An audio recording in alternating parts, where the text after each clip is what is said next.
کہ اگر ان کا خیال یہ ہے کہ زلزلے جو آتے ہیں دنیا میں وہ زلزلے ان اسباب سے آتے ہیں، ان اسباب سے آتے ہیں، اگر یہ زمین یہ ہو جائے، اگر یہ یہاں آ جائے، اگر یہ یہاں آ جائے، اگر ستارہ ادھر چلا جائے، اگر یہ چاند ادھر ہو جائے، یہ میں کہتا ہوں اتنی جھوٹی کہانیاں ہیں، یہ ان کے تجربات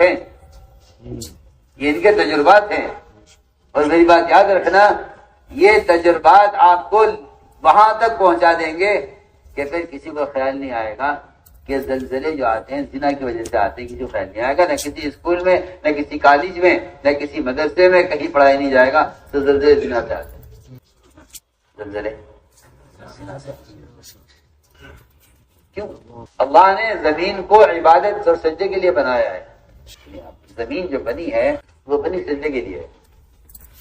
جعلت الارض مسجدا وطہورا، جعلت الارض مسجدا وطہورا، یہ حدیث ہے کہ اللہ نے زمین کو میرے لیے سجدہ گاہ بنایا ہے اور میرے لیے باقی کی جگہ بنایا ہے۔ سنیے آپ توجہ سے، دھیان سے پہلے زمین جدھر آپ سجدہ کرتے ہیں بیت اللہ کی طرف، اس بیت اللہ کے بالکل درمیان سے اللہ نے پانی کا بلبلہ اٹھایا، یہاں زمین کو پھیلایا ہے۔ بیت اللہ کے درمیان سے زمین کا آغاز ہوا ہے، اس لیے جس کام کے لیے بیت اللہ ہے اسی کام کے لیے زمین۔ اس زمین پر جب زنا ہوتا ہے تو ایک آنکھ اٹھتی ہے کہ تم میرے سینے پر کیا کر رہے ہو، ورنہ آپ کو سائنسداں اتنی جھوٹی کہانیاں سنائیں گے کہ آپ کو کبھی خیال بھی نہیں آئے گا کہ زلزلے آئے ہیں آخر زنا کی وجہ سے آ رہے ہیں، آپ کے خود کو خیال نہیں آئے گا، کبھی خیال نہیں آئے گا اس کا، اس لیے کہ آپ اس پر ایمان لائے نہیں ہیں، آپ اس کو جانتے نہیں ہیں، آپ کو تو سائنس نے جو پڑھا دیا ہے، سائنس نے آپ کو اندھا کر دیا ہے، اس لیے آپ کائنات کے تغیرات سے عبرت نہیں لے سکتے کیونکہ سائنس نے آپ کو اندھا کر دیا ہے، سائنس نے آپ کو اندھا کر دیا ہے، اس لیے آپ کائنات کے تغیرات سے کوئی عبرت نہیں لیتے۔ آپ کو جھوٹی ایسی کہانیاں سنائی گئی ہیں کہ آپ کو کبھی زلزلے میں خیال بھی نہیں آئے گا کہ یہ زنا کی وجہ سے ہو رہا ہے، یا زنا کو روکا جائے اور معاشرے کو درست کیا جائے۔ ایڈس کی بیماریاں معاشرے کی گندگی سے ہوتی ہیں، آپ سب جانتے ہیں، معاشرے کے احکام ٹوٹتے ہیں تو ایڈس کی بیماری پیدا ہوتی ہے، بتائیے۔ مگر وہی بیان کرنا چاہتا ہوں کہ جو لوگ اپنے تجربات پر چلتے ہیں وہ ایمان بالغیب نہیں رکھتے۔ چنانچہ حضور اکرم صلی اللہ علیہ وسلم نے بارش حدیبیہ کی رات میں تو آپ نے فرمایا، صحابہ کیا ایسے کیسے ہو جائے گا؟ فرمایا کہ جو یہ کہے گا بارش فلاں ستارے سے ہوئی ہے اس کا ایمان رکھتا ہے، جو کہے گا بارش اللہ کے امر سے ہوئی ہے، کیونکہ کائنات میں جو بھی تغیر ہوتا ہے، میں آپ سے بہت بنیادی بات عرض کر رہا ہوں، اگر کوئی پتا درخت سے سوکھ کر گرتا ہے، اللہ کی قسم اس پتے کا گرنے سے لے کر اسرافیل کے سر پھونکنے تک یہ سارے درمیان کے سارے کام اللہ کے امر سے ہوتے ہیں۔ اسرافیل اندر پھونک لے کر ہوا بھر کے اندر اپنے انتظار میں ہے کہ اللہ تعالیٰ کب حکم دیتے ہیں سور پھونکنے کا، وہ اللہ کے سامنے پیشانی لگائے ہوئے اور ٹک ٹکے لگائے دیکھ رہے ہیں، امر کا انتظار ہے کب حکم دیتے ہیں۔ ان کو خود کو بھی خبر نہیں ہے کب ہوگا، قیامت کب قائم ہوگا، ان کو ہی پتہ نہیں ہے، اس کو بھی پتہ نہیں ہے قیامت کب قائم ہوگی۔ اور ادھر یہ جب آپ دیکھیں گے بعض مرتبہ درخت پتجھڑ کے زمانے میں پتوں سے خالی ہو جاتا ہے، نیچے کی جڑ تک پتے جو ہے جھڑ جاتے ہیں اور اوپر چوٹی پر ایک پتا لٹکا ہوا ہوتا ہے۔ آپ کہتے ہیں کہ ہاں یہ پتا بھی سوکھا نہیں ہے، کیسے بے وقوف ہیں، جہاں پانی کا اثر ہے وہاں کے پتے تو جھڑ گئے ہیں جڑ میں، اور جو اوپر آخری ٹہنی پر ہے جہاں پانی کا اثر نہیں پہنچ رہا ہے، جی ہاں، اور وہ پتا لٹکا ہوا ہے، حالانکہ ہوا کے جھونکے اوپر زیادہ ہیں۔ سوچیے آپ دیکھیے گا درختوں پر، ایمان یہ کہتا ہے کہ یہ پتا گرنے میں اللہ کے امر کا منتظر ہے، یہ پتا گرنے میں امر کا سوچو تو صحیح، اگر یہ یقین ہے مومن کا کہ یہ پتا گرنے میں اللہ کے امر کا منتظر ہے تو پھر اس دنیا میں جتنے تغیرات حالات آتے رہے، حکام بدلتے رہے، یہ کہے گا کچھ نہیں، اللہ کے امر سے ہوا ہے، اور یہ اللہ کا امر سے جو ہوا ہے اگر یہ میرے فائدے کا ہو رہا ہے تو اللہ تعالیٰ میرے اعمال کا مجھے بدلہ دے رہے ہیں، اور اگر یہ حالات میرے لیے نقصان کے اور میری ناگواری کے ہیں تو یہ میرے اعمال کا اثر، میری بدعملی کا اثر۔ لیکن کوئی شک نہیں ہے کہ کائنات میں جو تغیر ہوتا ہے اس کائنات کے تغیر کا تعلق کائنات کی شکل سے نہیں ہے، اس کا تعلق براہ راست مومن کے عمل سے ہے۔ کا تعلق براہ راست مومن کے عمل سے ہے. جیسے اس کا عمل ہوگا ایسے آسمان کے فیصلے آئیں گے. جیسے اعمال چڑھیں گے آسمان کی طرف ایسے فیصلے آئیں گے اللہ کی طرف سے. اس لیے فرمایا کہ ہم ایمان بالغیب کو جانچنے کے لیے ایسی خبریں دیں گے کہ جو خبریں ظاہر کے خلاف ہوں. جو خبر ظاہر کے خلاف ہوگی ہمیں یہ خبریں دیں گے. تو فرمایا کہ ہاں نبی کی بات کا یقین اور ان کی بات پر ایمان لے آؤ. ان کی بات کو تسلیم کر لو ظاہر کے خلاف. تو میں نے عرض کیا کہ ادھر تو نبی خبر دیتے ہیں غیب کی، ادھر احکام بھی دیتے ہیں. احکام جو آتے ہیں اللہ تعالیٰ کی طرف سے وہ احکام بھی انسان کی عقل، انسان کی طبیعت کے خلاف. آپ دیکھیے بھوک کا تقاضا رکھا روزہ فرض کر دیا، نیند کا تقاضا رکھا نماز فرض کر دی، مال کا تقاضا رکھا زکات فرض کر، شہرت کا تقاضا رکھا زنا حرام کر دیا، مال کی محبت رکھی چوری حرام کر دی. سارے احکام جتنے بھی ہیں انسان کی اپنی جو ہے طبیعت کے خلاف ہے. فرائض بھی انسان کے فطری تقاضوں کے خلاف ہے. وہ فطری تقاضا ہے روزہ فرض. ہمیں دیکھنا چاہتے ہیں کہ تم اپنی چاہت کو ہماری چاہت پر کتنا قربان کرتے ہو.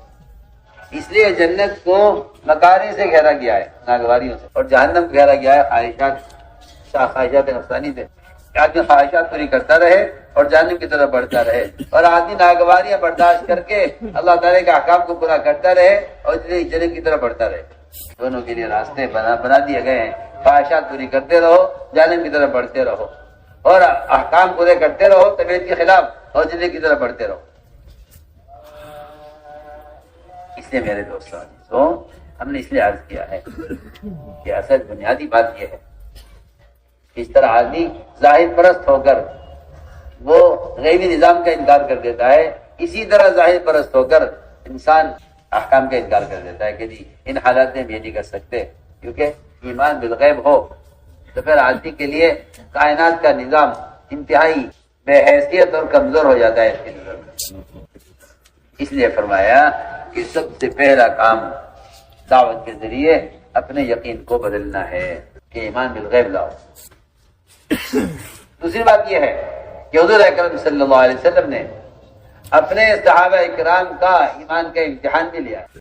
ایک صحابی سو رہے تھے اور بن مالک یا عائشہ بن مالک، آپ نے ان کو نیند سے اٹھاتے پوچھا کہ بس بات ہے یار اس حال میں صبح کر رہے ہیں. نے کہا جی میں صبح کر رہا ہوں ایمان کے کمال کے ساتھ، حقیقی ایمان کے ساتھ. آپ ہمارے ہر قول کی دلیل ہوتی ہے، تمہارے قول کی کیا دلیل ہے؟ ان کی بات شروع کہاں سے ہو رہی ہے؟ آپ جواب سنیے. یہ جواب دے رہے ہیں کہ میں نے دنیا سے رخ پھیر لیا ہے آخرت کی طرف.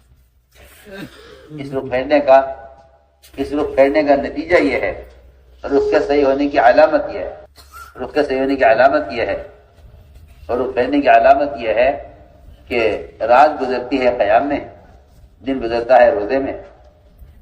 یہاں سے بات شروع ہو رہی ہے. جنت دوزخ کا ذکر بعد میں ہے، میدان حشر کا قبر کا ذکر بعد میں ہے. پہلا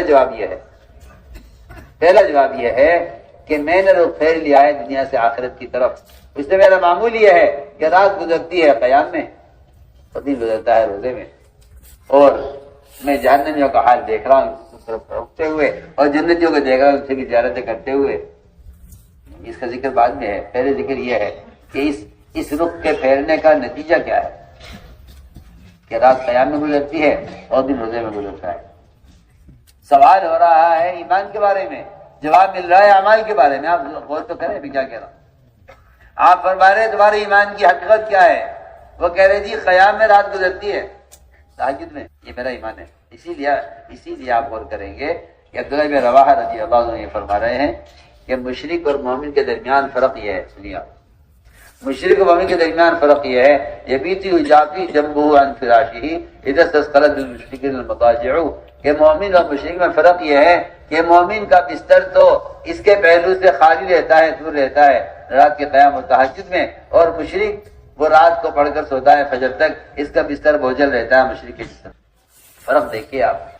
ادھر وہ فرق بتا رہے ہیں اپنے ایمان کا کمال کہ میں رات کو قیام اور تہجد پڑھتا ہوں. ادھر ابو درداء کی ادھر عبداللہ بن رواحہ کہہ رہے ہیں، ادھر عبداللہ بن رواحہ کہہ رہے ہیں کہ مشرک مومن کے درمیان فرق یہ ہے کہ مشرک رات کو پڑھ کر سوئے گا صبح تک، اور مومن کہ اس کے پہلو تو اٹھے رہیں گے ان کے بستروں سے. جی ہاں. تو ہم نے عرض کیا کہ آپ صلی اللہ علیہ وسلم صحابہ کا ایمان ٹٹولتے بھی تھے، پوچھتے بھی تھے. تو میں نے عرض کیا کہ جب انسان تجربے سے چلتا ہے تو تجربہ انسان کا یہ انسان سے ایمان کے خلاف زبان سے بات کہلوا دیتا ہے. تجربہ اونٹوں میں خارج پھیل گئی، اونٹوں میں خارج پھیل گئی. آپ صلی اللہ علیہ وسلم نے پوچھا صحابی سے اونٹوں میں خارج کیسے پھیلی؟ انہوں نے کہہ دیا کہ جی ایک اونٹ کو ہوئی تھی سب کو ہو گئی. فرمایا اگر ایک اونٹ سے سب کو ہوئی ہے پہلے اونٹ کو کہاں سے ہوئی؟ یہ سوال ہے، جواب تمہارا کہنا یہ خارج اونٹوں سے اونٹوں پہ پھیلی ہے. ہمارا سوال یہ ہے اگر اونٹ سے اونٹ پہ خارج ہوئی ہے تو پہلے اونٹ کو کہاں سے ہوئی؟ اس کا جواب یہی ہے کہ ہر اونٹ کو جو خارج ہوئی ہے اللہ کے امر سے ہوئی ہے، اللہ کے حکم سے.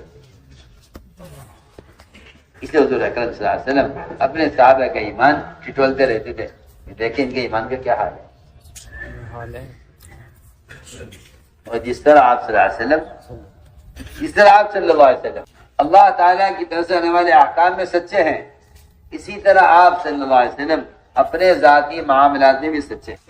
یہ نہیں کہ ٹھیک ہے یہ اللہ کی طرف سے خبریں پہنچا رہے ہیں، صحیح پہنچا رہے ہیں، نہیں. آپ ان کو جتنا اللہ کے بارے میں سچا مانتے ہیں آپ محمد صلی اللہ علیہ وسلم کو ان کی ذاتی معاملات میں سچا مانیے. واقعی کیا پیش آیا؟ آپ صلی اللہ علیہ وسلم نے معاملہ کیا ایک شخص سے گھوڑے کا.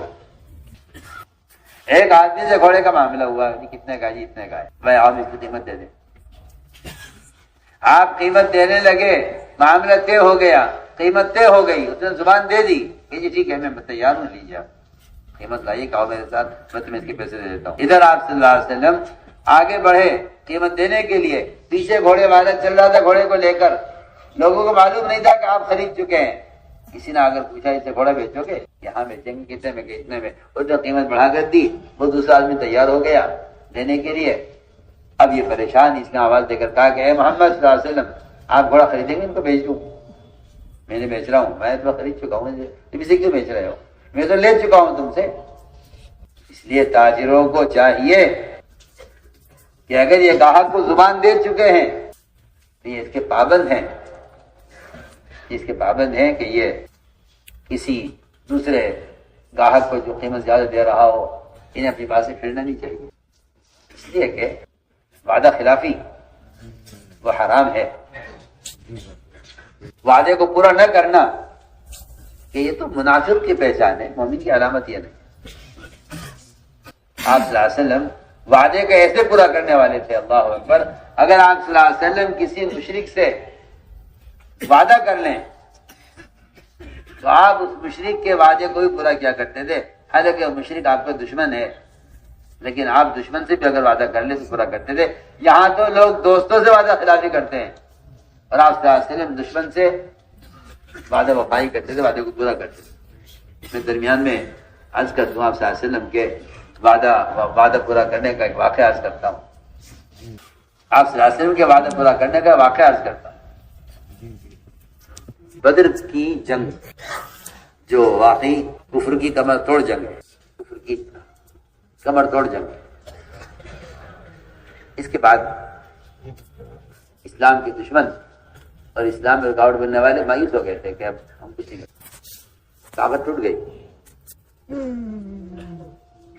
تو انہوں نے آپ صلی اللہ علیہ وسلم نے بدر کے موقع پر ان سے مقابلے کے لیے اپنے صحابہ کو تیار کیا. وہ آئے مقابلے پر. اس لیے کہ اصل حقیقت یہ ہے کہ اسلام کوئی زبردستی کا مذہب نہیں ہے.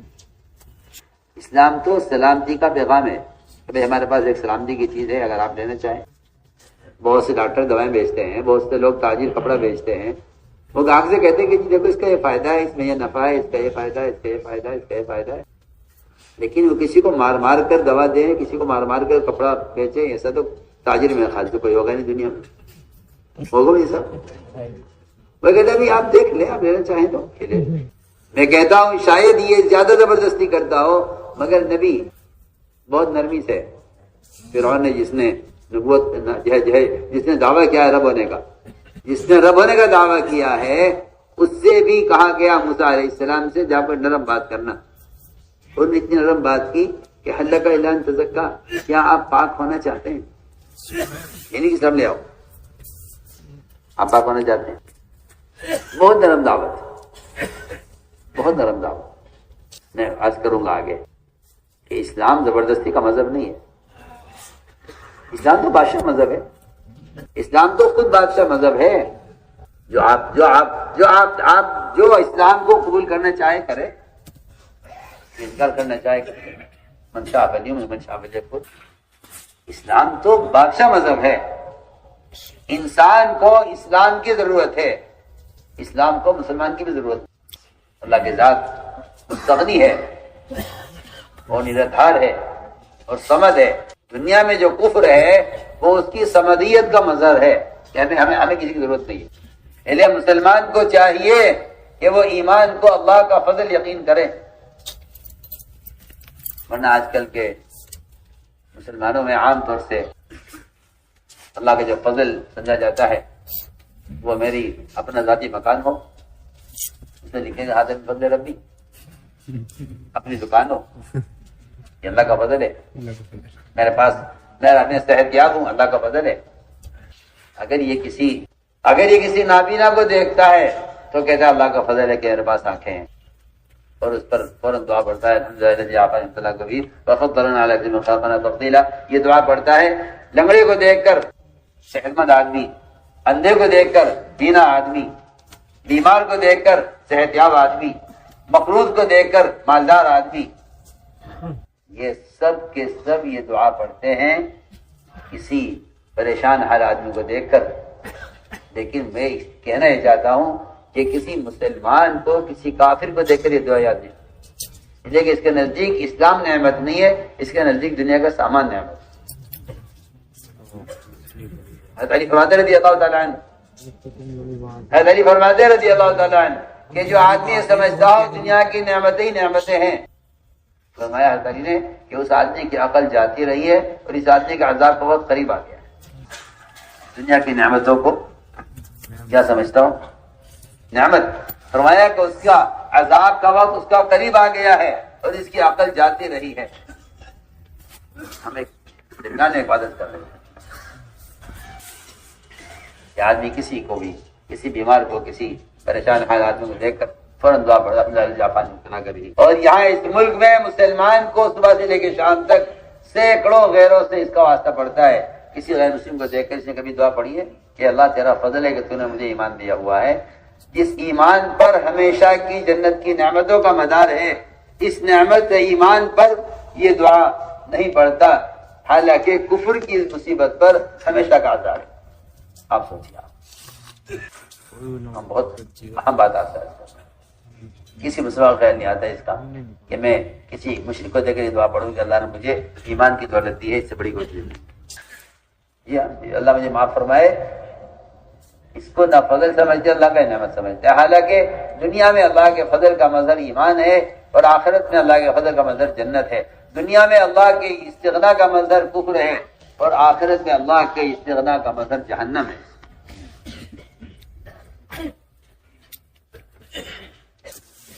تو ہم یہ بات کر رہے تھے کہ اسلام وہ زبردستی کا مذہب نہیں ہے، اس لیے لوگ سمجھتے ہیں کہ یہ اسلام کے لیے قتال کرتے ہیں، کہ تو قتال کرنے والوں سے قتال ہے، قتال کرنے والوں سے قتال، جو تمہاری جان پر یا تمہارے دین پر یا تمہارے مال پر حملہ کریں تم ان کا دفاع کرو۔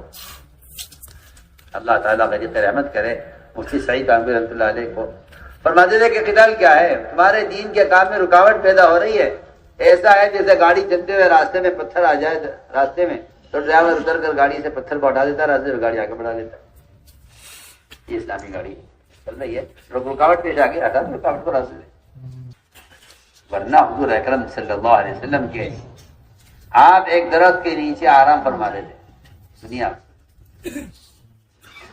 تلوار لٹکائی ہوئی تھی درخت پر. ایک صاحب آئے، ایک دشمن آیا، اس نے تلوار اٹھائی آپ صلی اللہ علیہ وسلم کی اور ہاتھ میں تلوار سے بال لی. آپ کی آنکھ کھلی، آپ سوئے ہوئے تھے. آپ نے پوچھا کیا ہے؟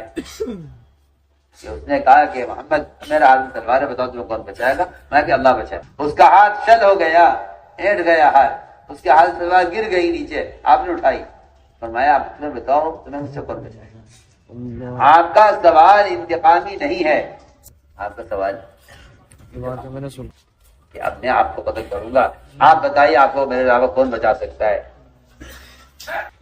آپ کا سوال انتقامی نہیں ہے، آپ کا سوال دعوتی سوال ہے کہ میں نے کہا تھا نا تم سے کہ اللہ بچائیں گے. یہ تم نے کہا تھا آپ کو مجھ سے کون بچائے گا؟ میں نے کہا تھا اللہ بچائیں گے. تم نہیں کو اللہ بچانے والے کیا بات ہے؟ اگر آپ کا سوال انتقامی ہوتا تلوار آپ کے ہاتھ میں تھی نا. ایک آدمی دشمن ہے آپ کا، سامنے آپ کو قتل سے کھڑا ہوا ہے، جو دشمن کو قتل کر دینا چاہیے. لیکن قربان جائے محمد صلی اللہ علیہ وسلم کے اخلاق اور آپ کے احسانات پر کہ آپ صلی اللہ علیہ وسلم کا معاملہ یہ تھا کہ آپ دشمن کے ساتھ وہ معاملہ کرتے تھے جو آپ دوست کے ساتھ معاملہ کر رہے ہیں. بلکہ میں کہتا ہوں بعض روایتیں ایسی ملیں گی کہ آپ کے دشمنوں پر احسان دوستوں سے زیادہ ہے. اس زمانے میں مسلمانوں کو غیروں سے جو لڑائی ہے وہ لڑائی اس کی ہے کہ آپ ہماری خواہش کا نقشہ مت لو. یہ ہے بات اصل.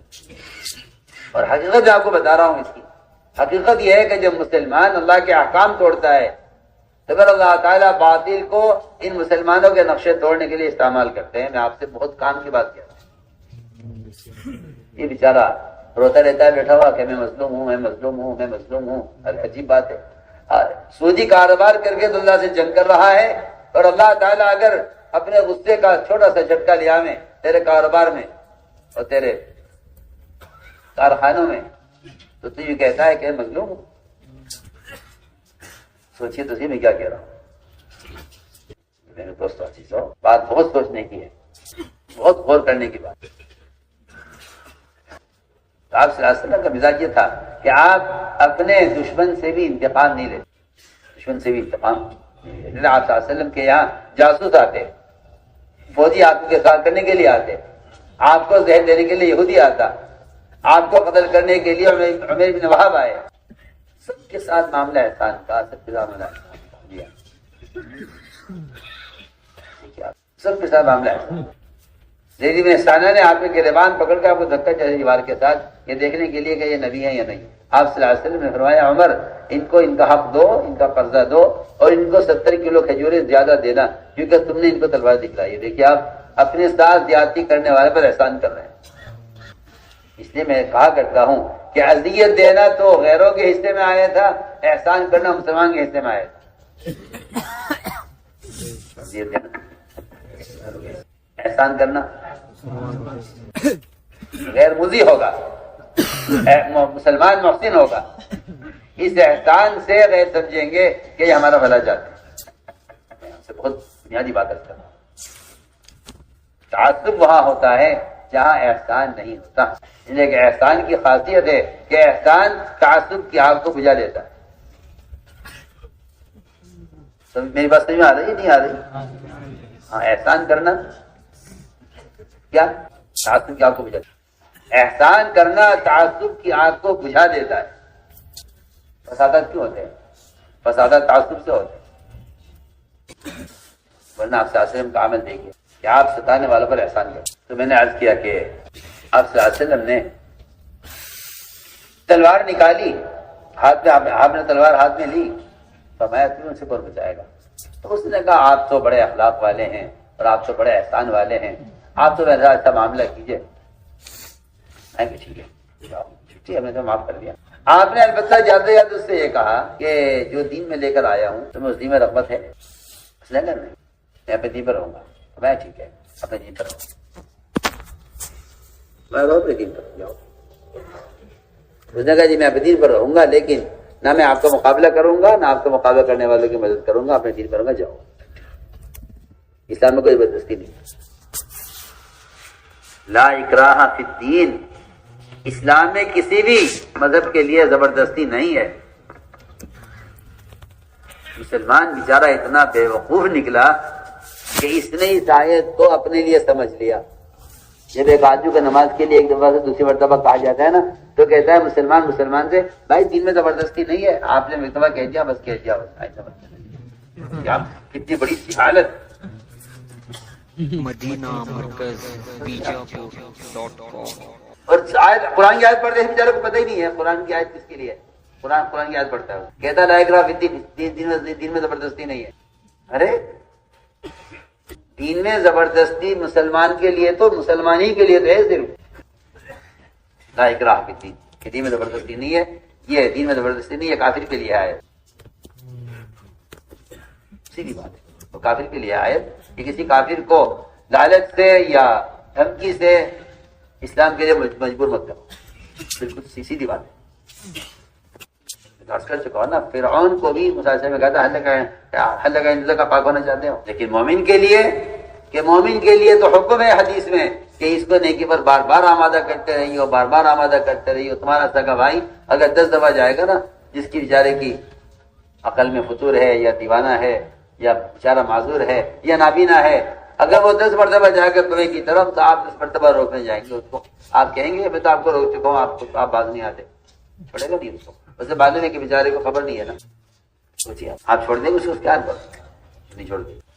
میں مثال دے رہا ہوں کہ جیسے اپنے بھائی کو آپ 10 بار آگ کی طرف کنویں کی طرف جانے سے روکیں گے، اس طرح میں کہتا ہوں 100 بار مسلمان کو گناہ کی طرف جانے سے روکا جائے گا۔ اور اگر کوئی یہ کہہ دے جواب میں کہ میاں آپ اپنا فکر کیجئے، ہمیں چھوڑیے، ہمارے حال پر اپنا فکر کیجئے، تو عبداللہ مسعود فرماتے ہیں کہ جو آدمی کسی ٹوکنے والے کہہ دے کہ آپ اپنا فکر کریں کہ یہ تمام گناہوں میں سب سے بڑا گناہ ہے، اور یہ عام عادت ہے لوگوں کی۔ آپ اپنا فکر کیجئے نا، آپ کو میری کیا فکر ہے؟ اپنی فکر کیجئے آپ، یہ بات یہ لوگوں کی زبانوں پر عام ہے یہ کہ آپ اپنا فکر کیجئے۔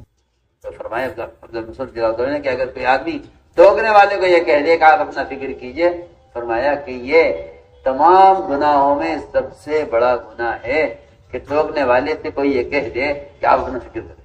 یہ کہ ٹوکنے والے کے سامنے عذر پیش کر دینے سے، بلکہ میں کچھ کہہ رہا ہوں، ٹوکنے والے کے سامنے جھوٹا عذر پیش کرنے سے آدمی کے اندر سے عمل کی صلاحیت ختم ہو جاتی۔ ایک صاحب بائیں ہاتھ سے لقمہ دے رہے تھے، آپ نے فرمایا کہ بھائی دائیں ہاتھ سے کھاؤ۔ آپ نے ٹوکا، اس نے جواب میں کہا کہ میرا دائیں ہاتھ اٹھتا نہیں ہے، جھوٹ بولا۔ آپ نے بددعا دی، اس کو فرمایا اللہ کہ تیرا یہ ہاتھ کبھی نہ اٹھے۔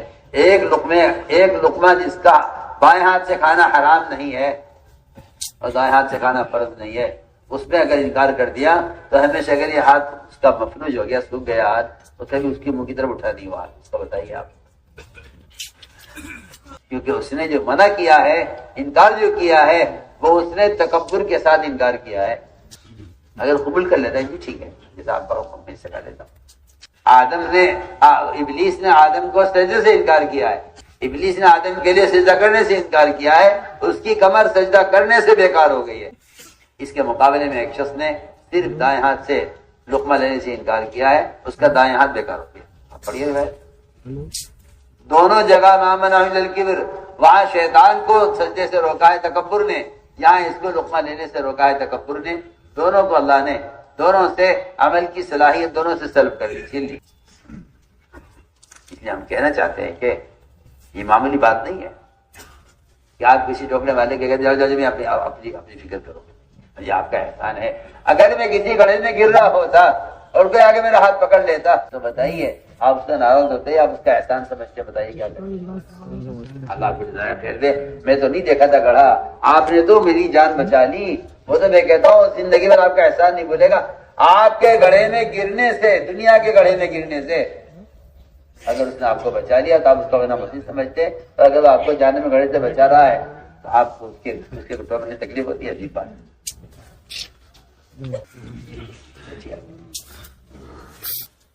اس لیے ہم نے عرض کیا کہ اسلام وہ تو ایک پیار محبت کے ساتھ ایک پیغام ہے ساری انسانیت کے لیے۔ آپ صلی اللہ علیہ وسلم کا یہ معمول تھا کہ آپ ستانے والوں پر احسان کرتے، اور میں کہا کرتا ہوں کہ احسان کے 3 درجے ہیں، احسان کے 3 درجے ہیں۔ سب سے ادنا درجہ احسان کا یہ ہے کہ آپ اپنے محسن پر احسان کریں، جن کا آپ پر احسان کیا ہے، آپ کے دوست احباب متعلقین، آپ انہیں احسان کریں۔ یہ احسان کا سب سے گھٹیا، سب سے ادنا درجہ ہے۔ اگر آپ یہ بھی نہیں کرتے تو آپ کمینے کہلائیں گے، لئیم کہلائیں گے۔ احسان کا درمیان درجہ یہ ہے کہ آپ نئے سے نئے آدمی پر احسان کریں تو آپ جانتے نہیں، پہچانتے نہیں، کون ہے میں نہیں جانتا، اس طرح آپ احسان کریں۔ یہ احسان کا درمیانہ درجہ ہے۔ اور اعلیٰ درجہ احسان کا یہ ہے کہ آپ ستانے والوں پر احسان کریں، جو آپ کو ستاتے ہیں آپ پر احسان کریں۔ سنیے تو صحیح، احسان کا کیونکہ محمد صلی اللہ علیہ وسلم کا ہر عمل اعلیٰ درجے کا ہے، اس لیے آپ صلی اللہ علیہ وسلم کے یہاں احسان کا درجہ بھی سب سے اعلیٰ ہے۔ میں ساری بات اس پر عرض کر رہا تھا کہ آپ صلی اللہ علیہ وسلم وعدہ خلاف، چنانچہ بدر کے میدان میں جب آپ نے اپنے صحابہ کو تیار کر دیا اور آپ لے کے چلے تو ابھی جنگ شروع ہونے والی تھی۔ آپ صلی اللہ علیہ وسلم کے صحابہ میں سے دو صحابہ کو مشرکین نے قید کر دیا۔ سنیں، بہت بڑے مشرکین نے قید کر لیا۔ جس کے افراد کم تھے 2 اور کم ہو گئے، ان میں ایک حذیفہ تھے اور ایک حذیل رضی اللہ عنہ، 2 صحابی تھے، دونوں کو مشرکین نے قید کر لیا۔ جنگ سے پہلے ہی ابھی یہ بیچارے پریشان کہ وہاں مسلمان مقابلے پر ہیں اور ہم یہاں قید ہو گئے ہیں، ہم کیسے جائیں میدان میں؟ صحابہ کرام کے اندر جہاد، اللہ کے راستے کے جہاد کا شوق، اللہ کے راہ میں جان دینے کا شوق، اپنے دین کی حفاظت کے لیے اپنے جان و مال کو قربان کرنے کا مزاج، اور یہاں پکڑ لیے گئے۔ ان دونوں نے ترکیب یہ لڑائی کہ بھئی لڑائی تو دھوکے کا نام ہے، الحرب خدعہ۔ انہوں نے ترکیب یہ لڑائی کہ انہوں نے مشرکین سے یہ کہا کہ دیکھو ہم آپ سے وعدہ کرتے ہیں، اگر آپ ہمیں چھوڑ دو تو ہم آپ سے لڑیں گے بھی نہیں، اور کوئی آپ سے اگر لڑے گا بھی تو ہم اس کا ساتھ نہیں دیں گے، مگر آپ ہمیں چھوڑ۔ انہوں نے یہ کہا آپ ہمیں چھوڑ دو، ہم وعدہ کرتے ہیں نہ ہم آپ سے لڑیں گے نہ ہم لڑنے والے کی مدد کریں گے۔ یہ انہوں نے دونوں صحابہ نے یہ ایک حکمت عملی اختیار کی۔ اس زمانے میں مشرک بھی اس بات کا پورا یقین رکھتا تھا کہ مسلمان وعدہ خلاف نہیں ہو سکتا، یہ تو صحیح ہے۔ غیر مسلم کو بھی یقین تھا کہ مسلمان وعدہ خلاف نہیں ہو سکتا۔ ان مشرکین نے ان دونوں کو چھوڑ دیا کہ بھائی دیکھو یہ وعدہ کر رہے ہیں، ان کی بات پہ یقین کرنا چاہیے، کر کے چھوڑ دیا انہوں نے۔ یہ وہاں سے نکلے، بڑے خوشی وہاں پہنچے۔ آپ نے پوچھا تم دونوں کہاں رہ گئے تھے؟ اس کے اللہ ہمارے ساتھ حادثہ ہوا کہ ہمیں مشرکین نے قید کر لیا تھا، ہم اب چھوٹ کر آئے۔ کیسے چھوٹ گئے تم ان کے ہاتھ سے؟ کہ جی ہم نے ان سے یہ کہہ دیا تھا کہ ہم تم سے وعدہ کرتے ہیں کہ نہ ہم تمہارے اس سے لڑیں گے نہ تمہارے سے لڑنے والوں کا ساتھ دیں گے۔ انہوں نے ہماری اس بات پر ہمیں چھوڑ دیا، ہم آگے۔ فرمایا ٹھیک ہے تم دونوں یہاں بیٹھ جاؤ، اور تم غزوہ بدر میں شریک نہیں ہوگے دونوں۔ ایک آدمی کی ضرورت ہے، ایک آدمی قیمتی ہے، مزید ان کے اندر بدر کے میدان میں لڑنے کا شوق ہے۔ اسماء بدریین، اللہ اکبر، سب سے افضل ترین صحابہ ہیں اہل بدر۔ اللہ نے کسی کے بارے میں نہیں کہا کہ جو چاہو کرتے رہو، اللہ تمہیں معاف کر چکے ہیں، تم پر مغفرت کی مہر لگ چکی ہے۔ لیکن دونوں کو پتہ یہاں بیٹھ جاؤ۔ بہت روئے وہ دونوں، اے رسول اللہ اجازت دے دیجیے، ہم تو جان چھڑانے کے لیے کہہ کر آئے تھے۔ فرمایا کہ نہیں، مسلمان وعدہ خلافی نہیں کرتا، تم نے اگر مشرکین سے وعدہ کر لیا ہے تو تمہیں وعدہ پورا کرنا چاہیے۔ آپ سوچیں، صحیح دشمن سے وعدہ کیا ہے اپنی جان بچانے کے لیے، آپ صلی اللہ علیہ وسلم نہیں وعدہ پورا، تو آپ صلی اللہ علیہ وسلم ایسے وعدہ پورا کرنے والے تھے۔ آپ صلی اللہ علیہ وسلم نے فرمایا گھوڑے والے سے کہ بھئی میں تو تم سے لے چکا ہوں۔ اس نے کہا نہیں جی، آپ گواہ لائیے جو گواہی دے، گھوڑا پہ خریدا تھا۔ میں گواہ تو کوئی ہے نہیں، میں نہیں گواہ نہیں ہے تو چھوڑیے۔ ابھی بات چلی ہوئی تھی، اچانک حضرت خزیمہ بن ثابت آ گئے۔ حضرت خزیمہ نے سنا کہ گھوڑے والا آپ صلی اللہ علیہ وسلم سے گواہ مانگ رہا ہے. اسے کہتے ہیں نبی کے معاملات میں بھی نبی کو آپ اتنا سچا مانے. اتنا آگے بڑھ کر کہا خزیمہ نے کہ میں گواہی دیتا ہوں, آپ گواہ چاہیے نا, میں ہوں گواہ. میرے دوستوں, عزیزوں, بزرگوں, سچ بولنا کوئی کمال نہیں ہے. سچ بولنا کمال نہیں ہے. سچ بولنے پر جو حالات آئیں ان حالات میں جمنا یہ ایمان ہے. سچ بولنا ایمان نہیں ہے. میں آپ سے بہت کام کی بات کہہ رہا ہوں. آدمی سچی بات کر لیتا ہے, لیکن اللہ تعالیٰ کا نظام یہ ہے کہ جب کوئی سچ بولتا ہے تو اللہ تعالیٰ فرماتے وَلَا يَعْلَمُنَّ الَّذِينَ صَدَقُوا, سچ بولنے والوں کو بھی ہم آزمائیں گے. جی ہاں, تاکہ پتہ چل جائے کہ ان کی سچائی میں پختگی کتنی ہے. ورنہ آدمی سچی بات کہہ دیتا ہے اور جب حالات آتے ہیں تو ان حالات میں اپنی بات کو بدل دیتا ہے. ہاں, بات کو بدل دیتا ہے. سچ بولنا کمال نہیں ہے. سچ بولنے کے بعد حالات آنے پر جمنا کمال. دیکھ لیجیے آپ, کعب بن مالک رضی اللہ عنہ کے دو ساتھی تبوک میں جانے سے رہ گئے. حالات آئے, 50 راتیں ان کا بائیکاٹ ہوا. پورے مدینے نے ان سے بول چال بند کی ہے. آپ صلی اللہ علیہ وسلم ان کے سلام کے جواب نہیں دیتے تھے. کیا ہو رہا ہے کہ بھائی انہوں نے سچ بول دیا تھا کہ جی ہماری غلطی ہے, ہم اللہ کے راستے میں نہیں نکل سکے, ہماری غلطی. کاروبار بھی صحیح چل رہا تھا, سواری بھی میرے پاس تھی, گھر میں ہر طرح کی سہولت بھی تھی, لیکن بس آج جائیں گے کل جائیں گے, آج جائیں گے کل جائیں گے, ہمارا جماعت میں نکلنا چلتا رہا. میں تو آپ سے کھل کر کہتا ہوں, ہمسا کے بیان میں موجود ہے کہ آج بھی اگر کوئی مسلمان یہ کہتا ہے نہیں آج نہیں کل چلا جاؤں گا, تو تیرے ساتھ ہوگا جو کعب بن مالک کے ساتھ ہوگا. آپ یہ سمجھتے ہیں کہ وہ زمانے کے قصے ختم ہو گئے؟ صحابہ اپنے زمانے کے لیے تھے, قیامت تک کے لیے تھے؟ بتاؤ, سیدھی بات ہے. لیکن سچ بول گئے, اس سچ بولنے پر ناراضگی ہوئی, 50 رات کی ناراضگی. کوئی اسلام کا جواب دینے والا نہیں پورے مدینے میں. یہ جانچ ہو رہی تھی کہ ہم ذرا ناراض ہو کے دیکھتے ہیں ان سے, یہ مدینہ چھوڑ کر کہیں اور جاتے ہیں, کیا یہ مرکزی مقام چھوڑ دیں گے ذرا سی بات پر؟ آپ سے کھل کر گیا. ہم دیکھنا چاہتے ہیں ان کا ہم سے کیا تعلق ہے, اور یہ اس مرکزی مقام کو کیا ان حالات کے لیے چھوڑ دیں گے؟ جب یہ 50 راتیں اس طرح گزر گئیں, اس درمیان میں غسان بادشاہ نے خط لکھائی کہ بھائی تمہارے ساتھی محمد صلی اللہ علیہ وسلم نے تمہارے ساتھ بہت زیادتی کی ہے اور تمہیں ضائع ہو جاؤ گے, اور تمہیں ذلیل کر دیا ہے, اور تمہارے ساتھ بہت زیادتی ہو رہی ہے, اور تم سے لوگوں نے بے رخی اختیار کی ہوئی ہے. تم ہمارے پاس آ جاؤ, ہم تمہیں مال بھی دیں گے, تمہیں عذاب بھی دیں گے, ہم تمہیں عزت دیں گے. جی ہاں, یہ سارے لالچ دیے جایا کرتے تھے مسلمانوں کو توڑنے کے لیے. ہر مسلمان کے ساتھ ہوا ہے, صحابہ کے ساتھ بہت ہوا ہے.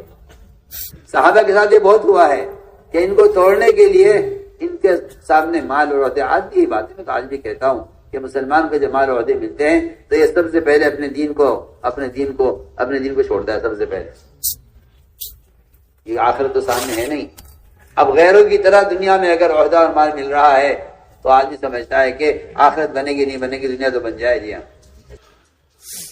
وہاں ساری کوشش کر لی, نہیں دمی دو نہ دینی کہ خون حاضر ہے لیکن دین پر آج نہیں آنے دیں گے. یہ صحابہ اکرام کا عام مزاج تھا, دمی دو نہ دینی کہ تمہارا خون لے لو, جان حاضر ہے مگر دین پر آج نہیں آنے دیں گے. تو میں عرض کر رہا تھا کہ سچ بولنا کمال نہیں ہے, سچ پر جمنا کمال ہے. تو غسان بادشاہ کے خط کو تنور میں جلایا, ایسا جواب سخت دیا ہے کہ اس کے خط کو جلا کر توہین کی ہے اس کی دعوت کی, اور اس کی پیشکش کی, اور اس کے دعوت نامے کی توہین کی ہے, تاکہ آئندہ خیال نہ آئے ہمیں پھر بلانے کا. اللہ نے ان کے بارے میں فرمایا لوگوں سے کہ لوگوں اللہ سے ڈرو, سچوں کے ساتھ سجاؤ. دیکھو یہ ہیں سچے جنہوں نے سچ کر کے دکھلایا اپنی بات کو. میں عرض کر رہا تھا کہ سچ پر جمنا کمال ہے. جب سوال کیا آپ صلی اللہ علیہ وسلم نے حضرت خزیمہ سے, خزیمہ تم گواہی کیسے دے رہے ہو جب تم موقع پر موجود نہیں تھے؟ ہم دیکھنا چاہتے ہیں خزیمہ اپنی بات پر جمتے ہیں یا اپنی بات سے مکر جاتے ہیں, پھسل جاتے ہیں. خزیمہ نے کیسے گواہی دی ہے؟ عرض کی رسول اللہ, میں گواہی کسے نہ دوں؟ میرا موقع پہ ہونا یا نہ ہونا اس کا تصدیق, آپ کی بات کو کی تصدیق کرنے سے اس کی کیا تعلق ہے؟ آپ سوال کر رہے گھوڑے کے بارے میں, آپ نے ہمیں اللہ کے وجود کی خبر دی، ہم نے اللہ کو نہیں دیکھا. آپ نے ہمیں جنت خبر دی، ہم نے جنت کو نہیں دیکھا. آپ نے غیبی سارا نظام ہمیں بتایا، ہم کہیں آپ کے ساتھ نہیں تھے. ہم بڑی بڑی چیزوں کے بارے میں آپ کی بات پر یقین کر کے تصدیق کر رہے ہیں. جو ذات اتنی چیزوں کے بارے میں جھوٹ نہ کہے، اسے گھوڑے کے لیے گواہ کی ہونے کی کیا ضرورت ہے؟ میں بغیر موجود ہوئے گواہی دیتا ہوں. آپ نے فرمایا خزیمہ سچا آدمی ہے، اس کی گواہی 2 کے برابر بنی جائے. آپ نے فرمایا خزیمہ کی گواہی 2 کے برابر. میں عرض کرنا چاہتا تھا کہ سچ بولنا کمال نہیں ہے، سچ پر جمنا کمال ہے. تو میرے عزیز دوستوں، سب سے بنیادی سبق ہمارا یہ ہے کہ دین جو آئے گا وہ تو میرے دوستوں یقین کے راستے سے آئے گا. اس لیے کہ جب آدمی کو آخرت کا یقین نہیں ہوتا تو پھر وہ دنیا اور آخرت ترجیح دیتا ہے، اور جو دنیا کو ترجیح دے گا آخرت پر، وہ دین پر نہیں چل سکتا. حدیث میں آتا ہے جو آخرت بنائے گا اس کی دنیا بگڑے گی، جو دنیا بنائے گا اس کی آخرت بگڑے گی. یہ دونوں دنیا آخرت سوگن کی طرح ہیں. دنیا آخرت اس کی طرح سوگن جاتی ہے، جانتے ہیں سوگن؟ ہاں، سوگن کی طرح. اسے بنا کے وہ اٹھے گی، اسے بنا کے وہ اٹھے گی. اس سے محبت کرو گے وہ ناراض، اس سے محبت کرو گے ناراض. کوئی ایسا دکھا نہیں سکتا کہ 2 بیویاں دونوں خوش و برابر نہیں ہو سکتا. اس لیے کہ محبت تقسیم نہیں ہو سکتی. مال تقسیم ہو سکتا ہے، مکان تقسیم ہو سکتا ہے، میں کہتا ہوں ایام تقسیم ہو سکتے ہیں، محبت نہیں تقسیم ہو سکتی. بہت بنیادی بات آپ سے کہہ رہا ہوں. آپ اگر یہ چاہیں کہ آپ محبت تقسیم کر لیں، 2 بیویوں کی جمع نہیں کر سکتے، تم دنیا آخرت میں محبت کیسے تقسیم کر لو گے؟ بتاؤ. سوچو، دنیا اور آخرت میں آدمی محبت کو تقسیم کیسے کر لے گا؟ کیا دنیا بھی چاہتے ہیں، آخرت بھی چاہتے ہیں. صاف فرمایا حدیث میں کہ یہ دونوں سوگن کی طرح، اسے بناؤ گے یہ بگڑے گی، اسے بناؤ گے یہ بگڑے گی. جی ہاں، دنیا کا نقصان تو برداشت کرنا ہی پڑے گا آخرت کو بنانے کے لیے. جب آدمی دنیا کی چیز کو بنانے کے لیے دنیا کا نقصان برداشت کر لیتا ہے. کتنے ہیں لوگ، کتنے ٹھوکرے کھانے کے بعد آدمی کی تجارت سنبھلتی ہے. جی ہاں، کتنے دھکے کھانے کے بعد آدمی کہ کوئی کام ملتا ہے اس کو، کتنے نقصان برداشت کرتا ہے دنیا کے لیے. اس ختم ہونے والی دنیا کے نقصان برداشت کرنا کہتا ہے دنیا میں تو حالات آئے کرتے ہیں میاں، چلتے رہو دیکھو کبھی نہ کبھی حالات بدلیں گے. جی ہاں، آخرت کے بارے میں جو ابدی ہے اس کے بارے میں کہتا ہے کہ نہیں، اگر میری دنیا بگڑتی ہے تو میں آخرت چھوڑ دوں گا. یہ باقی کو چھوڑ رہا ہے پانی کے لیے، بنا ہونے والی دنیا کے لیے آخرت کو چھوڑ رہا ہے. تو میں نے عرض کیا کہ بات اس سے یہ ہے کہ جب یقین غیب کا ہوتا ہے تو پھر آدمی کے لیے دنیا کی شکلوں میں مقابلہ کرنا آسان ہو جاتا ہے کہ آخرت سامنے. تو میں نے عرض کیا کہ ایمان کی اس طرح اپنی علامتیں ہیں. اس لیے میرے دوستوں، حضور اکرم صلی اللہ علیہ وسلم نے اپنے صحابہ کو یہ ایمان اس طرح سکھایا، یہاں تک کہ یہ جب غیب پر یقین لے آئے تو ان کے لیے احکام آسان ہو گئے، کیونکہ احکام پر جو اجر اور وعدہ ہے وہ سارا غیب میں ہے. جن کا یقین غیب پر ہوتا ہے ان کے لیے احکام پورا کرنا آسان ہے، کیونکہ وعدے غیب میں ہے. ان کے لیے احکام پورا کرنا آسان ہے. اگر مالک مزدور سے کہہ دے کوئی یہ تمہارے مزدوری ہے 5,000 روپے، تو وہ مزدور ہر پھاوڑے پر، ہر مشقت پر، ہر تکلیف دہ چیز کو برداشت کر لے گا. اس کے سامنے 5,000 روپے، وہ کسی بات کا انکار نہیں کرے گا. اسے معلوم ہے کہ اگر میں نے ایک کام کا انکار کر دیا تو یہ میرے 5,000 روپے خطرے میں چلے جائیں گے. میں کہتا ہوں بالکل اسی طرح بندہ بھی اللہ تعالیٰ کا مزدور ہے.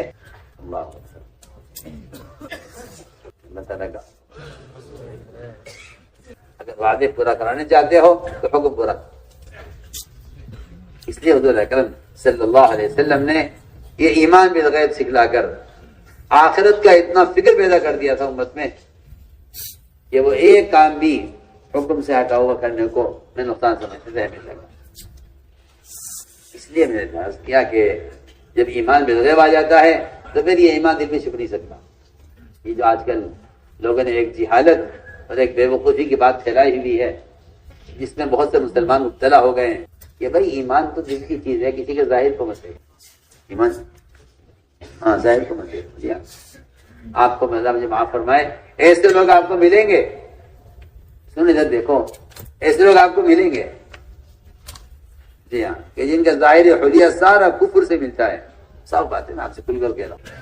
ان کا معاشرہ دیکھ لو، ان کی شادیاں دیکھ لو، ان کے کاروبار دیکھ لو، ان کا حلیہ دیکھ لو.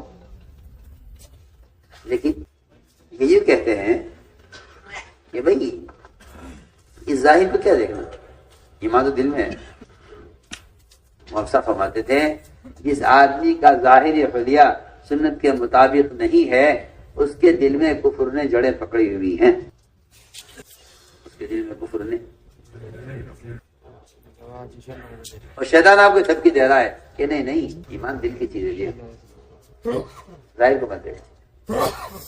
شیطان دھمکی دے رہا ہے کہ ایمان دل کی چیز ہے، ظاہر کو مت دیکھو. اور میں آپ سے صاف طور پر عرض کرتا ہوں کہ نہیں، ایمان دل میں چھپنے کی چیز نہیں ہے. میں آپ سے کہوں ایک بات،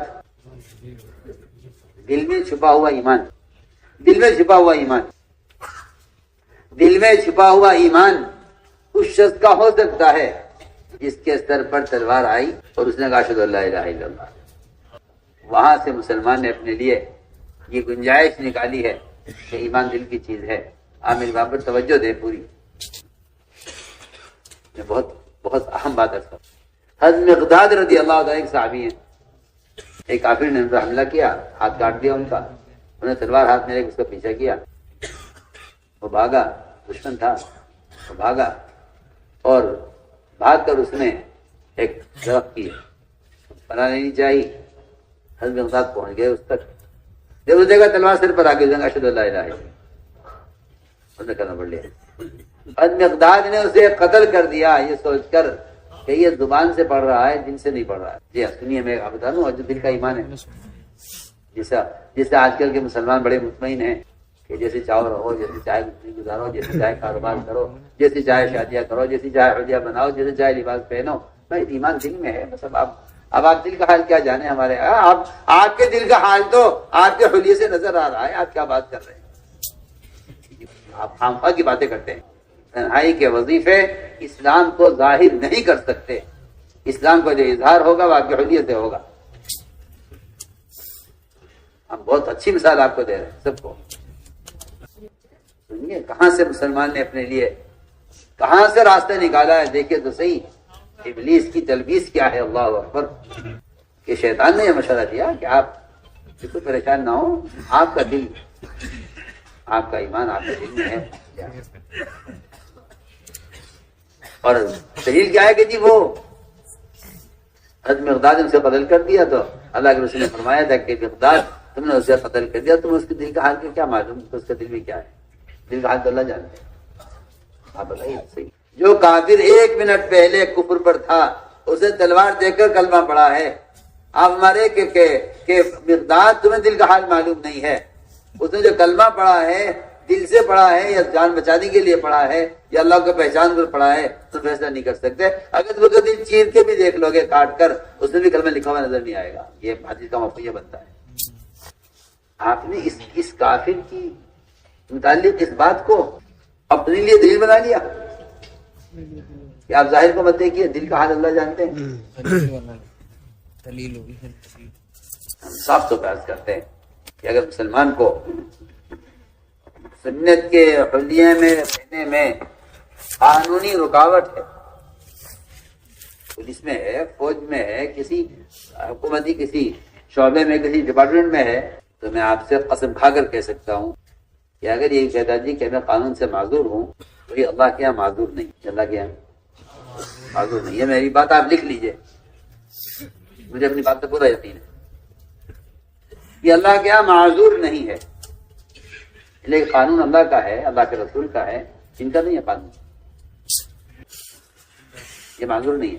سوال اس بات کا ہے کہ معذور کب ہوگا. یہ معذور کب مانا جائے گا؟ یہ معذور جب ہوگا جب یہ اس کے لیے کوشش کرے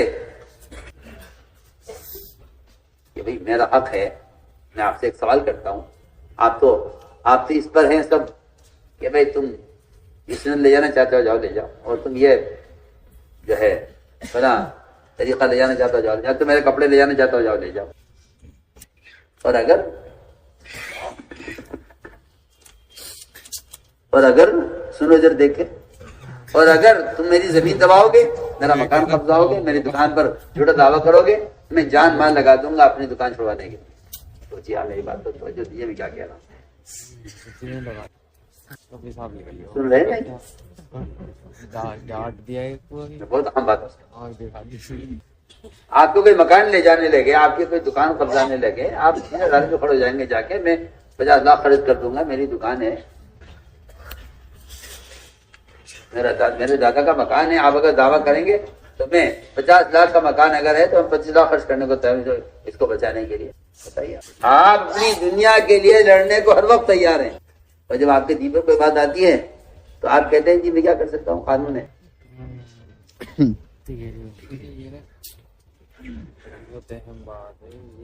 میں نے عرض کیا کہ یہ اللہ کے یہاں معذور نہیں ہے، اللہ کے یہاں معذور ہونے کے لیے 3 شرطیں ہیں، میری بات یاد رکھیں۔ ایسے شخص کے لیے جس کو سنت پر عمل کرنے میں قانون رکاوٹ ہے، اس کے لیے اللہ کے یہاں معذور ہونے کے لیے 3 شرطیں ہیں۔ پہلی شرط کہ آپ نے اس کے لیے کوشش کیا کی ہے۔ دوسری شرط کہ آپ جب اس حلیے میں ہوتے ہیں، دفاتر میں یا کسی عبادت میں، تو اس درمیان آپ اللہ تعالی سے اس گناہ پر استغفار کرتے ہیں یا نہیں کرتے؟ کیونکہ اس زمانے میں تو مسلمان خلاف سنت چیز کو معصیت ہی نہیں سمجھتا، حالانکہ معصیت ہے، معصیت ہے، معصیت۔ کوئی پھانسی ہو گیا، لوگ زنا کو، شراب کو، چوری کو، بہتان کو، غیبت کو، نماز پڑھنے کو معصیت سمجھتے ہیں، خلاف سنت حاجت کے پورا کرنے کو معصیت نہیں سمجھتے۔ اور کہ یہ تو کوئی ایسا مسئلہ نہیں ہے، یہ تو معمولی چیز ہے۔ میں ایک منافق کی بات آپ کو بتاتا ہوں۔ منافق نے یہ کہا کہ تمہارے نبی ہیں محمد صلی اللہ علیہ وسلم، یہ اتنی بڑے کام چھوڑ کر بجائے اس کے کہ یہ بڑے بڑے کاموں میں توجہ دیتے، یہ چھوٹی چھوٹی باتیں کیوں بتا دیں گے؟ استنجا اس طرح کرو، ہاں استنجا اس طرح کرو۔ علماء نے لکھا ہے کہ منافقین کا استنجے کی سنت کو ہلکا سمجھنا نماز کو ہلکا سمجھنے کی وجہ سے، کیونکہ جو عبادت کو ہلکا سمجھے گا وہ طہارت کو ہلکا سمجھے گا، جو عبادت کو ہلکا سمجھے گا وہ طہارت کو بھی ہلکا سمجھے گا۔ جی ہاں، میں ایک مثال دے رہا ہوں آپ کو درمیان میں کہ منافقین کے نزدیک نماز کی اہمیت نہیں تھی، اس لیے طہارت کی بھی اہمیت نہیں۔ تو میں نے عرض کیا دوسری شرط، یہ بات توجہ چاہتی ہے، کیونکہ آج کل مسلمانوں میں یہ فتنہ چلایا جا رہا ہے کہ بھائی سنت کو فرض کا درجہ کیوں دے رہے ہیں؟ سنت فرض کا درجہ آپ کو پتہ ہی نہیں ہے کہ آپ غیر محسوس طریقے سے آپ کا معاشرہ مرتد ہو رہا ہے اور آپ کو شیطان نے دھوکہ دیا ہوا ہے کہ یہ فرض ہے، یہ سنت ہے، یہ فرض نہیں ہے، یہ سنت ہے، اس کو چھوڑ دو کیونکہ یہ سنت ہے، یہ فرض ہے، پورا کر لو۔ اور جب کہ میں صاف طور پر کرتا ہوں کہ سنتوں کا چھوڑ دینا ہی معاشرے کا ارتداد ہے۔ جب معاشرہ مرتد ہو جاتا ہے تو سمجھ لیجئے کہ ارتداد شروع ہو گیا، ارتداد شروع ہو گیا۔ خلاف سنت عمل کو آدمی معصیت یقین نہیں کرتا، جبکہ آپ نے صاف فرما دیا کہ جو میری سنت سے اعراض کرے وہ میری امت میں سے نہیں ہے، نکل جاؤ بات۔ اور یہ نہیں، اتنا ہی نہیں کہا کہ میری امت میں سے نہیں ہے، فرمایا کہ جو دنیا میں جس کے طریقے پر چلے گا وہ اسی قوم میں شمار کیا جائے گا، قوم سے وہ بھی۔ تو ہم عرض کر رہے کہ دوسری شرط یہ ہے، دوسری شرط یہ ہے اللہ کے یہاں معذور ہونے کی کہ جب تک آپ اس دنیا میں ہیں، مجبور ہیں، آپ اس سے نفرت کرتے رہیں اور اللہ تعالیٰ سے استغفار کریں کہ اللہ میں اس مجبوری میں یہاں ہوں، ورنہ تیرے نبی کی سنت تو ایسی سنتیں ہیں کہ آدمی کسی بادشاہ، کسی وزیر، کسی امریکہ اور یورپ کے صدر کے سامنے جا کر بیٹھ جائے تو اس کو محمد صلی اللہ علیہ وسلم کے حلیے میں اس کو وہ عزت اور فخر محسوس ہو، ورنہ آج کل مسلمان اس چکر میں ہے کہ غیروں کی طرح بن کر دکھلاؤ تاکہ غیر ہم سے محروم ہو۔ یہ دیکھیں تو صحیح کیسی حماقت، کیسی جہالت ہے۔ یہ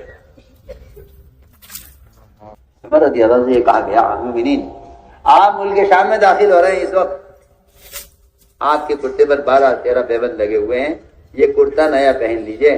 فرمایا اگر ہم نے اس وقت ان کو مرعوب کرنے کے لیے پیوند کا کرتا اتار کر نیا کرتا پہنا تو اللہ ہمیں ذلیل کریں گے. سنیے آپ، یہاں تو غیروں کے لباس میں عزت تلاش ہو رہی ہے، اور وہاں کیا بات ہو رہی ہے؟ اے بھائی بات سنو، اسے رکھ آپ سے تو کہہ رہا ہوں، آپ یہ ہے نہیں، دھیان سے بات سنو. یہ نہیں کہا پینٹ پہن لیجئے. تو امیر عوف نے یہ کہا کہ میری ذرا اچھا نہیں لگ رہا ہے، آپ کے کرتے پر 12 پیوند اس وقت ہیں. تو وہاں دھوم مچ رہی ہے کہ مسلمانوں کے امیر آ رہے ہیں، دیکھیے کی شان و شوکت سے آئیں گے. اول تو اونٹ پر سوار ہو کر آئے، اور جب وہاں پہنچے تو پیدل تھے اور غلام سوار تھا.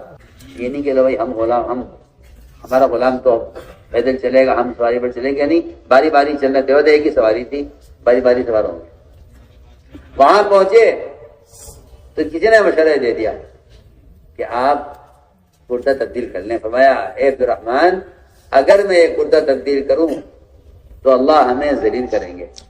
سیدھی بات ہے. حالانکہ جو کرتا تھا وہ نیا تھا، یہ پرانا تھا، اتنا فرق تھا. اس لیے میں عرض کرنا چاہتا ہوں کہ آپ کسی ماحول میں بھی ہوں، سنت پر عمل کرنے سے گھبرانا یا کترانا، یہ آپ کے دل میں غیروں کا تاثر یا غیروں کی محبت، اس کے علاوہ خدا کی قسم تیسری بات نہیں ہے.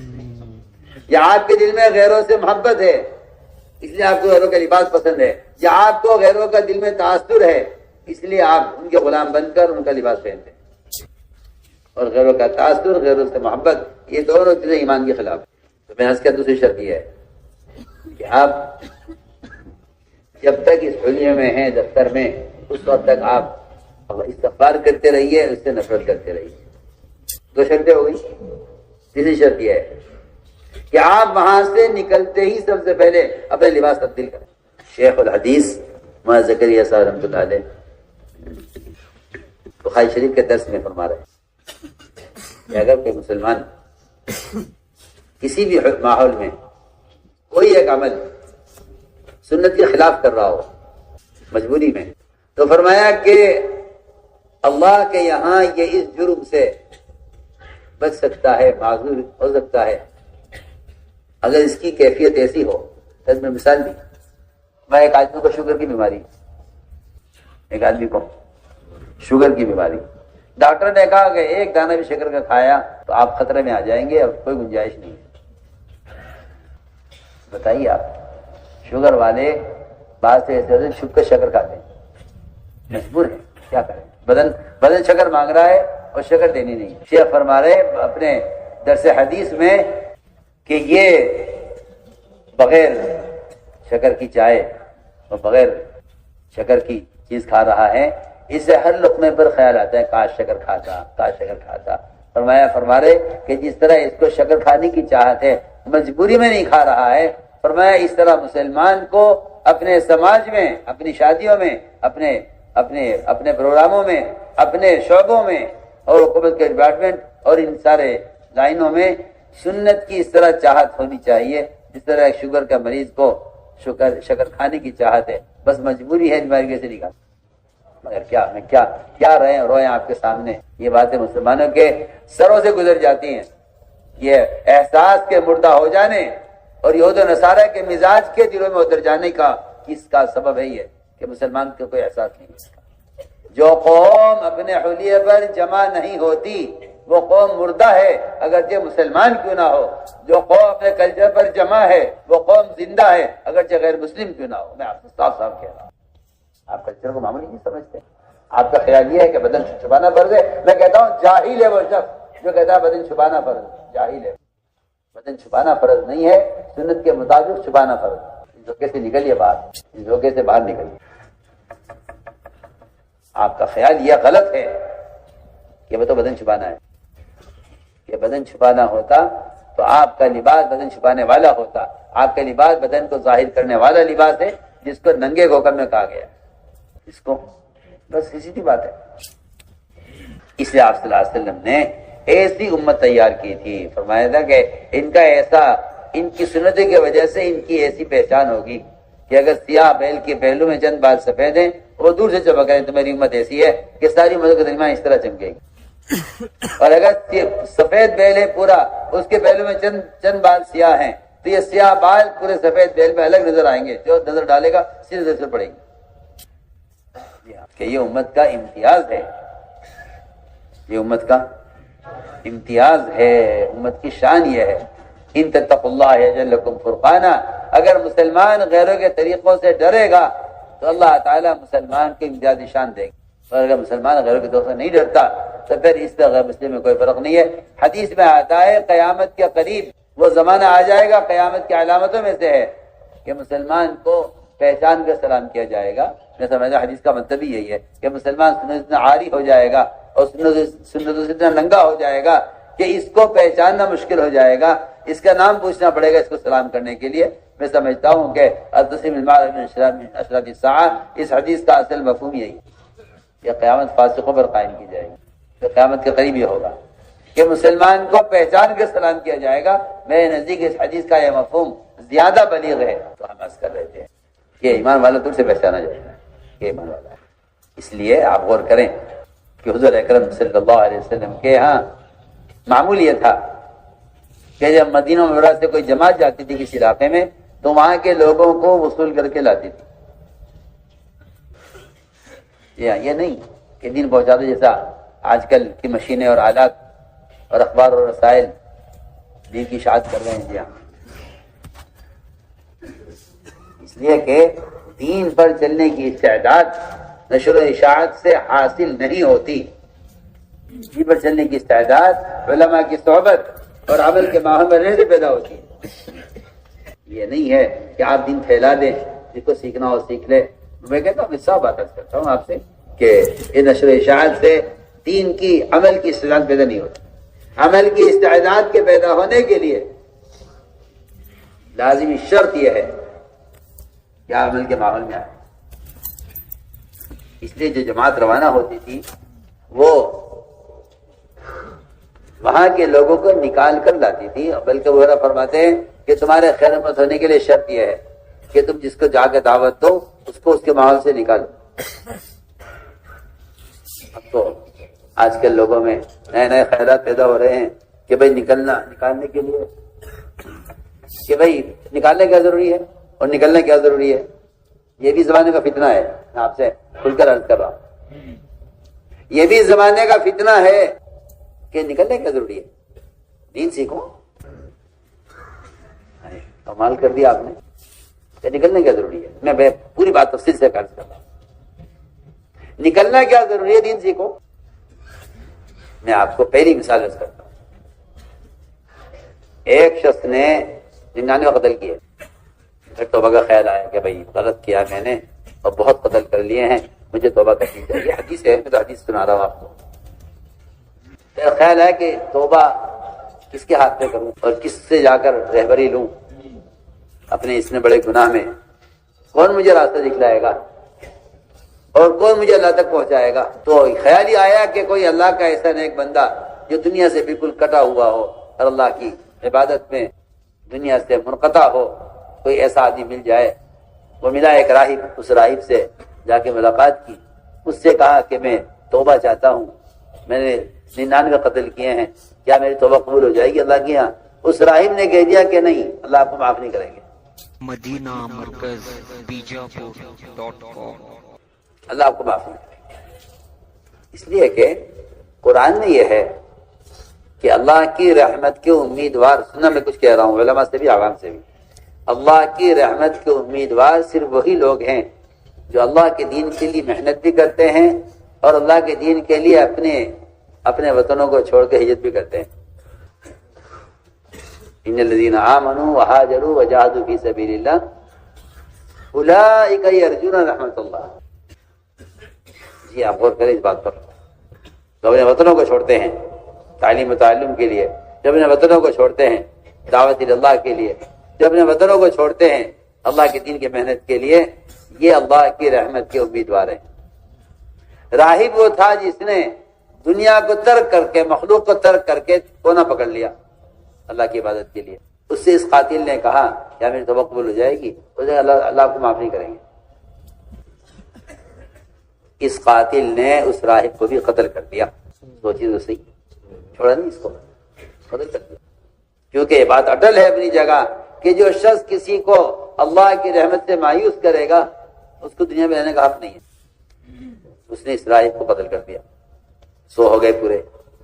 اس کے قتل کے بعد پھر خیال آیا کہ بھائی اب توبہ کرنی چاہیے، پھر توبہ کے لیے نکلا پریشان، تو ملاقات ایک عالم سے ہوئی۔ علماء اس امت کے قائد اور رہبر ہیں، عالم سے کہا حلی بن توبہ، کیا میری توبہ قبول ہو جائے گی؟ اس عالم نے کہا کہ اللہ آپ کی توبہ قبول کر لیں گے، مگر آپ کو اپنی بستی چھوڑ کر نکلنا پڑے گا اور فلاں فلاں بستی میں جانا۔ کیوں؟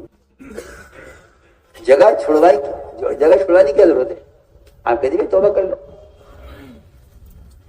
کیونکہ گناہوں کی ظلمتیں اتنی ہوتی ہیں کہ آدمی گناہوں کی ظلمتوں کی وجہ سے توبہ کرتے ہوئے واپس گناہ کی طرف جاتا ہے۔ میں تو مثال عرض کر رہا ہوں کہ جگہ سے نکالنے کی ضروری ہے۔ جو مرغی گندگی کھاتی ہے، شریعت کہتی ہے اس کو کچھ وقت کے لیے دربے میں بند کر دو، یہاں تک کہ اس کے بدن سے گندگی کا اثر ختم ہو جائے، پھر اس کو ذبح کرو۔ یہ گندگی کے ماحول میں رہتی ہے، گندگی کھاتی ہے، اس کو استعمال مت کرو۔ جب ایک مرغی ایک جگہ بند ہوئے بغیر، اپنی جگہ سے ہٹائے بغیر کھانے کے قابل نہیں ہو سکتی، تو یہ اپنے گناہوں کے ماحول سے نکلے بغیر عمل کے قابل کیسے ہو سکتا؟ آپ کہتے ہیں نکلنا کوئی ضروری ہے؟ تو میں نے عرض کیا کہ لوگوں کو ان کے ماحول سے نکالنا، یہ نہیں جو جائیں وہاں دین پہنچا دو، وہاں دین پہنچا دو، یہ نہیں۔ تو جو جماعت جاتی تھی آپ وسلم کی طرف سے، وہ وہاں کے لوگوں کو تیار کر کے انہیں ان کے ماحول سے نکال کر لاتی۔ بلکہ میں اگلی بات عرض کر دیتا ہوں کہ ابو رضی اللہ تعالیٰ عنہ فرماتے ہیں کہ تم اس وقت تک خیر امت نہیں ہو سکتے جب تک تم لوگوں کو دعوت دے کر ان کے ماحول سے نکال کر اس عمل کے ماحول میں نہ لاؤ، تم خیر امت نہیں ہو سکتے۔ جماعت کو وصول کر کے لانا یہ اتنا بنیادی عمل تھا کسی زمانے میں کہ ابو ہریرہ فرماتے رضی اللہ تعالیٰ عنہ کہ تمہارے خیر امت ہونے کے لیے یہ بنیادی شرط ہے۔ یہاں تو مسلمان خود دعوت دیے بغیر، دوسروں کو دعوت دیے بغیر اپنے آپ کو خیر امت میں شامل سمجھ رہا ہے، جبکہ میں یقینی طور پہ کہہ سکتا ہوں کہ دعوت اللہ کے بغیر اس امت کا کوئی فرد خیر امت میں شامل نہیں ہوتا۔ ہم خیر امت اس لیے نہیں ہے کہ نبی کی امت میں ہیں۔ سننا میں کیا کہہ رہا ہوں، سنو میں کیا کہہ رہا ہوں۔ یہ امت اس لیے خیر امت نہیں ہے کہ نبی کی امت میں ہے، یہ امت افضل امت اس لیے ہے کہ دعوت کی ذمہ داری پر ہے۔ میں آپ سے سب سے کہتا ہوں ایک بات، اگر کوئی فرد اس امت کا دعوت نہیں دیتا تو وہ سمجھ لے اس بات کو کہ وہ خیر امت میں شامل نہیں ہوتا۔ سمجھ لے اس بات، اس امت کا اگر کوئی فرد امریکہ میں رہتا ہو یا یورپ میں، افریقہ میں رہتا ہو یا آسٹریلیا میں، اگر وہ دعوت نہیں دیتا تو وہ افضل امت میں خیر امت میں شامل نہیں ہوتا۔ آپ کو یہ باتیں غلو معلوم ہوتی ہیں، اور یہ میں نہیں کہہ رہا ہوں، یہ قول ہے عمر رضی اللہ تعالیٰ عنہ۔ اور تمہیں فرماتے ہیں اگر میں نبی کی صحبت میں رہ کر، نبی کے ساتھ رہ کر سارے کام خیر کیا کرتا، ذکر، تلاوت، تہجد، عبادت، عمرے، حج، زکوٰۃ، روزہ، سارے کام کرتا، اگر میں نبی کے ساتھ رہ کر، نبی کی صحبت میں رہ کر دعوت کا کام نہ کرتا تو میں خیر امت نہیں ہو سکتا۔ تو آج 15 سال کے بعد کے مسلمان دعوت اللہ کے بغیر خیر امت میں کیسے شامل ہوتا؟ آپ خود فیصلہ کیجیے میری بات میں کیا کہہ رہا ہوں۔ سوچیے، آپ کہتے ہیں کار خیر ہے، کوئی کرنا چاہے تو کر لے۔ سوچیے اور کیجیے میں کیا کہہ رہا ہوں۔ حضرت کا قول نقل کر رہا ہوں، بالکل اسی طرح ہے۔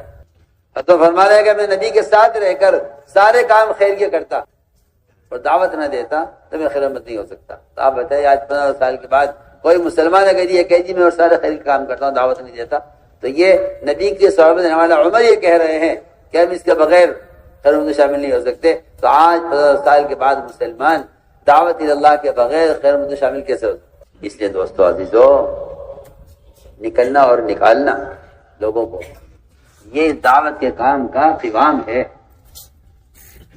دعوت کے کام کا یہ قوام کہتے ہیں، اس پر سارے کام کا مدار ہوتا ہے۔ میں عرض کر رہا تھا کہ وہ جماعت گئی مدینہ منورہ سے ایک علاقے کے لوگوں کو تشکیل کر کے مدینہ لے کے، راستے میں خروج کے دوران کام کرتی کرتی آدمی جماعتیں، ایسا تو ہے نہیں کہ یہاں سے ٹرین میں بیٹھ کے وہاں اتر گئے، وہاں پلین میں بیٹھ کے وہاں اتر گئے، یہ ہوتا نہیں۔ جی ہاں، مہینوں کے سفر ہوتے تھے، ان سفروں کے درمیان مسائل بھی سکھلائے جا رہے، دین بھی سکھلایا جا رہا، نماز بھی سکھلائی جا رہی، معاملاتی معاشرہ بھی سکھلایا جا رہا. وہ سکھلاتے سکھلاتے سکھلاتے سکھلاتے مدینہ اس حال میں پہنچے نئے لوگوں کو لے کر جن کی آپ سے پہلی ملاقات ہوئی ہے. آپ نے دور سے دیکھ کر پہچان لیا کہ ایمان والے. لوگوں کا نہ نماز پڑھتے دیکھا، نہ زکات دیتے دیکھا، نہ حج کرتے دیکھا، نہ روزہ رکھ کے دیکھا، کوئی عمل کرتے ہوئے نہیں دیکھا. آپ نے دوسرے دیکھ کر پہچان لیا کہ ایمان والے ہیں. وہ خود کہہ رہے ہیں کہ آپ صلی اللہ علیہ وسلم نے ہمارے ایمان کو جو پہچانا ہے وہ ہمارے دل کو دیکھ کر نہیں، وہ ہمارے ظاہری حلیے کو دیکھ کر ایمان کو پہچانا ہے. میں آپ سے وہی پرانی بات کہہ رہا ہوں جو آپ کے دماغ میں بٹھا دی ہے کسی نے کہ ایمان دل کی چیز، ظاہر کو مت دیکھو. میں کہتا ہوں ایمان دل کی چیز نہیں ہے، ایمان ظاہر ہونے کی چیز. ایمان یہاں تک ہے حدیثوں کے اندر کہ مشرک مومن کے درمیان جو فرق ہے وہ ٹوپی کے اوپر عمامے کا فرق ہے. ٹوپی پر عمامے کا فرق ہے مشرک مومن کے درمیان. جی ہاں، سوچیے آپ، مشرک مومن کے درمیان عمامے کا فرق ہے کہ مشرک کی ٹوپی پر عمامہ نہیں ہوگا اور مومن کی ٹوپی پر عمامہ ہوگا. ملائکہ مجاہدین کی شکل میں اترنا پسند کرتے تھے، اس لیے جتنے ملائکہ اترے ہیں غزوات میں اماموں کے ساتھ اترتے تھے، امام باندھے ہوئے. جی ہاں، حضرت کی ملاقات ہوئی 20 ملائکہ سے، سب کے سب امام باندھے ہوئے تھے. سب. میں حیران ہوں اس بات سے